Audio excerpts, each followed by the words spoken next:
On Saturday the 8th of July, I embarked on the race to the Stones along the ridgeway all the way to Avebury and the Stone Circles, or a cone as it turned out to be. This is my second attempt at a 100-kilometre race, the first one being UTS Snowdonia, where I got timed out at 50k, so I hopped on this race very quickly without a great deal of thought, if I'm really honest, because I really wanted to put that 100k training to put to use and to get back on the horse again, and to make sure that actually, yes, I really could do it. The start was lively, really good atmosphere, lots of amenities there. I was lucky, I was in a good wave, so the 30 wave works for me really well. Plenty of time to get there, go to the loo and get myself sorted and ready to start. Wouldn't have really fancied much earlier, just in terms of getting up even earlier, and later, well, it just takes you later into the night at the end of the race, so 7:30 worked really well. Same shirt. Start was good, even though quite a few people, it was nicely spaced out, so I kept my pace reasonably well. I was going a bit too fast. I've been paying a lot of attention to pace, and I had the overall time in mind of 14 hours, which means an average of 13.5 minutes a mile. So I wasn't too worried about my pace in the moment. I was looking at my average pace, and over the first 10-15 miles it was around about 12:30, which you could argue was too fast, and I was getting at times dragged along with other people's pace, but I was forcing myself to drop down. So even after the race, I'm still not sure if I went too fast in that earlier bit, or if I got a bit slow, if it made any difference. It felt honestly about right. It didn't feel like I was overcooking it, though my legs certainly felt it later on. My first impressions were that it was nice scenery, very pleasant, lots of arable land, hard to compete with Snowdonia, but still really nice. I can see why people are attracted to it. The ground was hard packed. I'd chosen road shoes, Hoka Gaviosa 4s, and overall I was pleased with the choice, though. The rain showers, the intense rain showers, did mean that the path did cut up right at the end of the race, but for most of the race they were absolutely the right choice, giving me that extra support. Okay, mile 4, just over.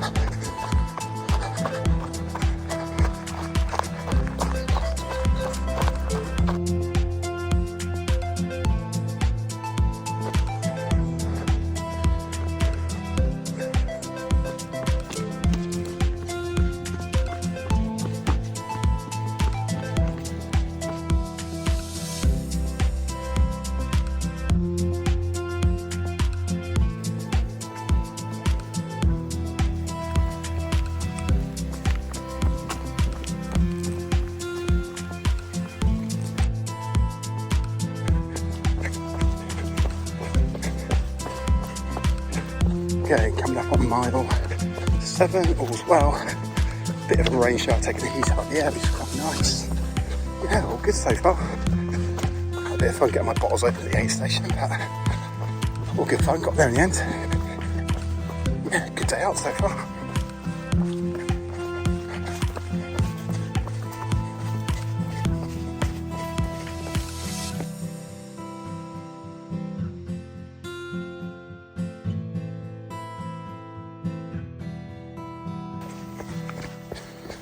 Okay, 10.22 miles in.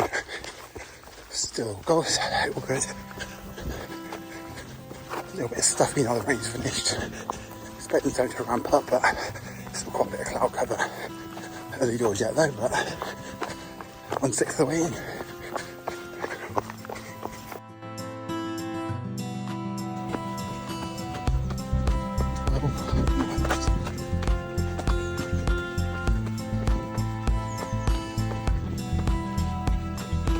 Stop 2 is just over 13 miles in, and it was welcome, but again, not absolutely essential. Really good selection of stuff, great volunteers there, so nice chance just to recharge, pop to the loo, but still I was feeling really optimistic, really good at this point. But realistically, if you're running 100k, you probably should feel that way at 13 miles.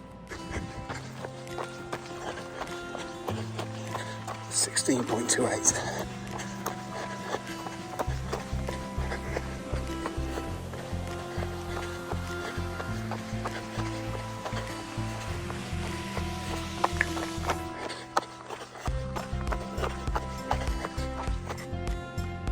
between mile 17 and mile 20 for me, the range really came down.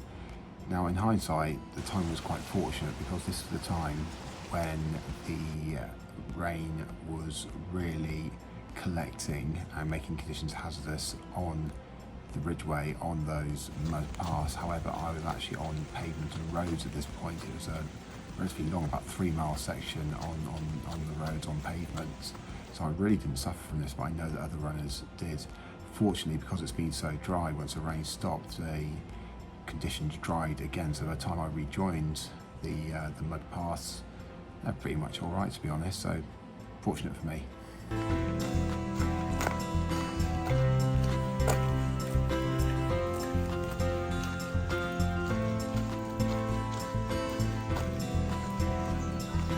By pit stop 3, mile 21, just a bit over, things were certainly getting quite real. The condition of the pit stop was absolutely fine, but the fact is on this sort of rectangle of post-apocalyptic mud was quite apt, really, because I think it was getting harder for everyone, and it was a matter of gearing up, knowing that we still had 40 plus miles to go. Again, aid station fantastic, plenty of opportunity to fuel up, which I did, and we went on.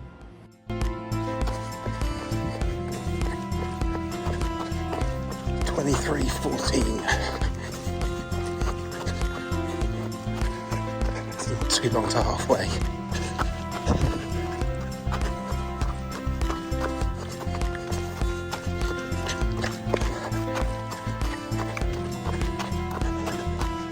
It's stiff, but everything's still working, still moving forward. From about mile 18 onwards, I did notice my legs getting, and feet actually, getting progressively slightly more sore, and that compounded. Now I've done enough of this to know not to panic about anything like this, but this was slightly new to me, having that soreness. Pain might be a bit extreme, but it's certainly sore, and it was slowing me down. So as I got towards marathon distance and I saw my pace was ticking up again quite nicely, I had reason to be optimistic and reason to think that 14 hours was still attainable. Mile 25.19. Nice little run up a bit. Decent last lap, 12.32 minutes for the mile. So that's good. I slowed down a bit before that, so hopefully just start ticking things over. Getting you 29.5 miles. Still quite cool. Nice bit of cloud cover. May yet warm up, but it's quite good. My legs are sore, but still ticking over at a decent pace. Well, from my target anyway. I don't know if 14 hours is still on the table. The pace is okay, but I'm only going to get slower. Legs are very stiff, so let's see how we go.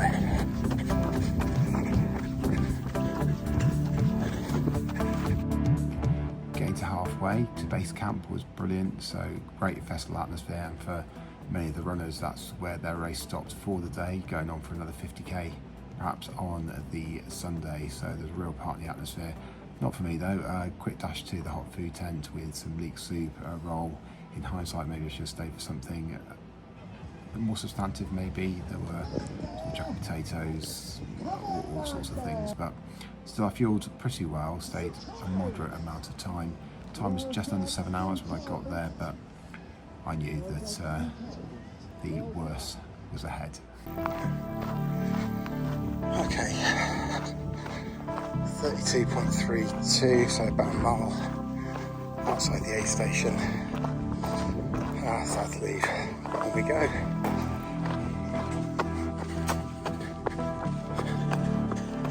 .85. The sun is very much out, so the temperature has gone quite considerably. Detail at the moment, but it'll certainly take its toll. One of the key things I identified from my Snowdonia DNF was mental attitude and resilience. I had to remember why I was doing these things. I was doing it for my fitness, for my mental health, because I enjoyed it, because I liked the training process, because I like doing hard things, because I like the gym, because I want something to look back on when I'm older and think, my God, look at what you did. That's ridiculous. All of those things. So I had that all in my mind, and my only thought was that short of some sort of emergency, I'm moving forward and I am getting this done. And it's quite interesting watching my video back. It's quite clear that change in mindset is really, really great evident throughout. Also helped that I was a little bit better prepared as well prepared as I was for Snowdonia. Just absolute basics like making sure I had the sun cream on regularly, regardless of how the weather was in that moment, and getting on top of fueling and hydration. That was really on point as well. So this all really helps me towards this latter end of the race. Okay, 34.10. Next station. About 3 miles just over, I think. That's all. Still moving forward though.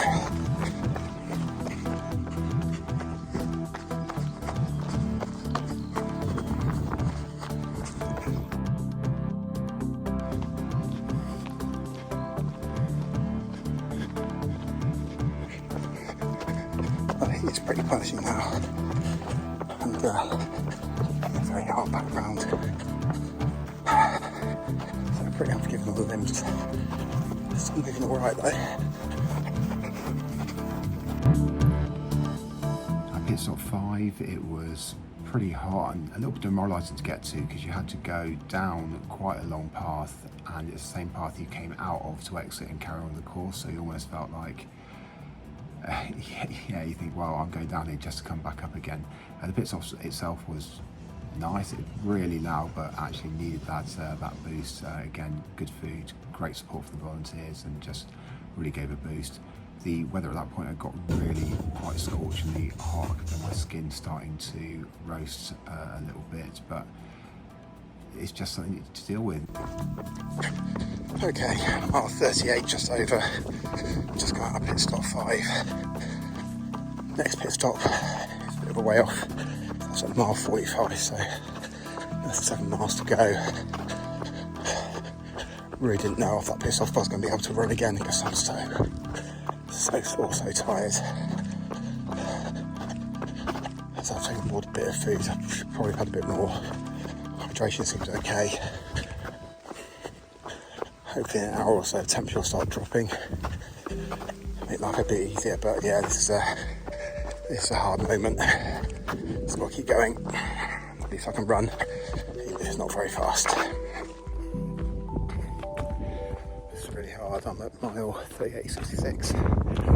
But I'm here to do hard things, so I'm going to get it done, even if it takes me forever. And this is short little runs, but they're very slow, like 15-minute miles, but temperature's dropped a little bit, so maybe good things to come. And I ran the one over 50, my legs came back, I'm at mile 44, so I've got that experience in the bank, so I just need to wait this out. It doesn't always get worse. And even if it does, eventually it ends. So, crack on, save my phone battery. Okay, mile 41.17. Yeah, feet are sore, real sore. Quads are, yeah, all the legs, all through and through. Very sore. Been a bit of rain, but there's a lot of sun coming through, so I'll have to see how that is. Yeah, not quite got the recovery that I want yet, so try and limp to the aid station at mile 45, do what running pairs I can, really try and get as much nutrition as possible, then go again. Okay, mile 43.33. Yeah, getting there. So we're doing run walk for half a mile. Walk for 0.25, and that feels quite personal. It seems to work quite well. If on the run I feel okay, going a bit longer. If I need more recovery time, I'm taking it. Coming into the next pit stop, I probably ran a bit too fast for a little bit too long given the condition I was in, my legs being extremely sore, extremely fatigued. So when I got in, I was not in the best of states. So it was a collapse in a chair, head in hands kind of a deal, just to gather myself and reconfigure really. So the key thing there was to rest, fuel for as long as was needed. And in the end, I was only there for like 10, maybe 15 minutes tops, but I know the importance of moving through an aid station quickly and not sitting down, but also the importance of actually listening. And if you do need to sit down, you still do need to take that time. If you do need to fuel more than you would otherwise, you just need to do whatever you need to do at that point if you're in that state, because the price of moving on quickly in pursuit of some goal that's already gone would be a DNF. So actually experience again worked in my favour, so I took the time.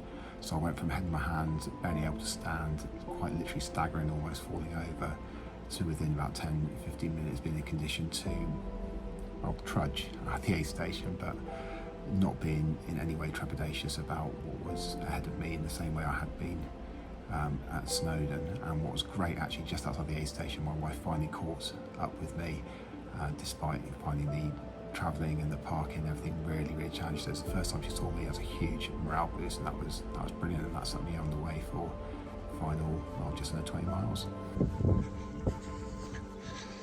Okay, come up on 46.5 miles, which will tip this run over into my second biggest ever run. All being well, it'll end up being my biggest. Just left checkpoint 6. Yeah, really struggled once I got in there. I could barely stand up. I was staggering. Just muscle soreness. So, my coffee, had a sandwich, had another coffee. Some chocolate, as much as I can reasonably stomach, and yeah, hopefully that'll make the difference. Still very sore though. I might have to walk it in at this rate, but we'll see. As I entered the 50+ mile range, it was dispiriting to not really be able to move forward in any meaningful way. It was slow walking, and I've noticed that my slow walking pace is really slow compared to other people, which is something I've always had, but was particularly unhelpful. Some people can walk at quite some speed, so even as I was shuffle running, there were people quite literally walking faster than me. Ultra running is always humbling, and it did give me pause to look back at those early miles where I thought, well, yes, I'm holding myself back, but if I look back, I've got 4 miles in the first 10 that are 10:30, 10:15 miles, because I was just bombing along with the crowd. Should I have held myself back and made sure I was doing a maximum of say 12:30, 13? I mean, at the time, even 10:30 felt almost comically slow, but whether that's something I look at, or is it something else in terms of my strength and conditioning that I need to look at? Food for thought anyway.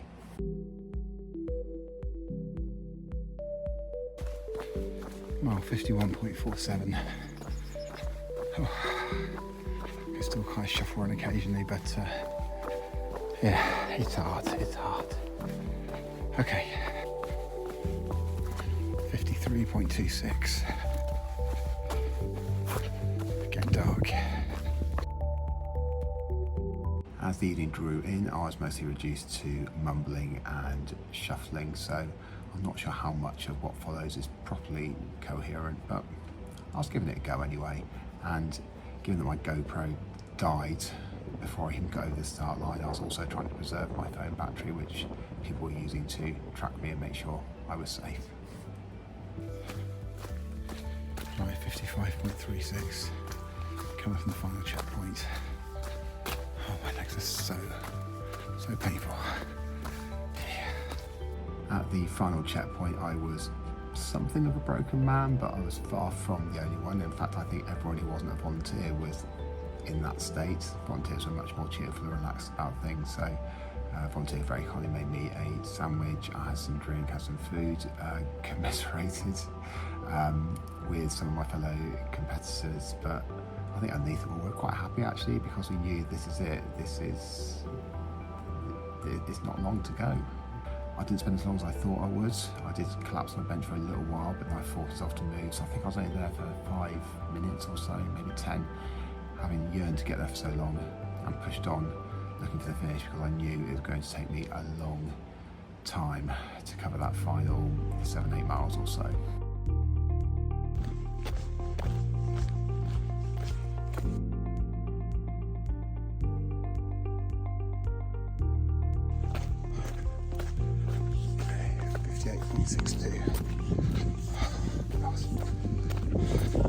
Staggering, still going. The final 10, maybe 5k, the conditions underfoot were really slippery. It's very hazardous for all of us. I was coping better than others. A few of the runners in front of me were hanging on to each other to make sure they didn't fall over. A couple of the guys around me clearly have very serious chafing issues as well. Everyone was just hanging on by a bit of the thread. I remember thinking at 11 o'clock, right, I could do 3 miles an hour, so once I get to that, I'll be at mile 60 and I'll be really close to the end, and sure enough that's how it panned out. So just these little strategies help to make the time pass and make things seem achievable. I was delighted to finish. I was surprised not to actually run around the stones. I thought I'd seen a video where that happened, but this time around we ran a long way out of our way, simply to run around a cone and come back, and you've got to take it in good humour. It's fine, it just makes the course long enough, I suppose, and I think had it been daylight we would have seen a much more spectacular sights. But yeah, I think the joke was it was the race to the cone, not the race to the stones. 62.5 on the watch, almost there.